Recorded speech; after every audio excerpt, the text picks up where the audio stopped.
விஜயகாந்த் வாரிசுக்கு சரத்குமார் செய்த மிகப்பெரிய உதவி. டிசம்பர் 19ஆம் தேதி ரிலீஸ் ஆக போகுது கொம்பு சீவி படம். மறைந்த கேப்டன் விஜயகாந்துடைய இளைய மகன் சண்முக பாண்டியனுக்கு இது 4வது படம். ஆல்ரெடி 3 படங்கள்ல நடிச்சிருந்தாலும் அவருக்கு சொல்லிக்கும்படியான வரவேற்பு இன்னுமே கிடைக்கல. சோ தன்னுடைய நண்பன் கேப்டனுக்காக சரத்குமார் இந்த படத்துல சண்முக பாண்டியனை உயர்த்தி விட உழைச்சிருக்கிறாரு. புலன் விசாரணை படத்துல சரத்குமார் தான் வில்லனா நடிக்கணும்னு பிடிவாதம் பிடிச்சு நடிக்க வச்சாரு கேப்டன். அதை தொடர்ந்து கேப்டன் பிரபாகரன் படத்திலையும் தன்னுடைய நண்பராக நடிக்க வச்சு மிகப்பெரிய கௌரவத்தை கொடுத்தாரு.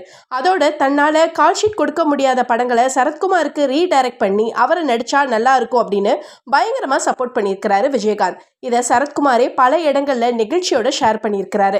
கேப்டன் உடல்நலம் பாதிக்கப்பட்டிருந்த போதும் சரத்குமார் பலமுறை அவரை சந்திச்சு நலம் விசாரிச்சு பேசி அவரை சிரிக்க வச்சாரு.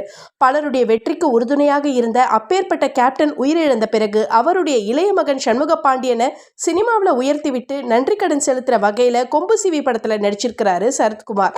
அந்த வகையில கேப்டனால உயர்ந்த பலர் கைவிட்டாலும் சரத்குமார் ஆச்சும் அட்லீஸ்ட் உறுதுணையாக இருக்கிறாருன்னு மகிழ்ச்சியோட கமெண்ட் பண்றாங்க ரசிகர்கள்.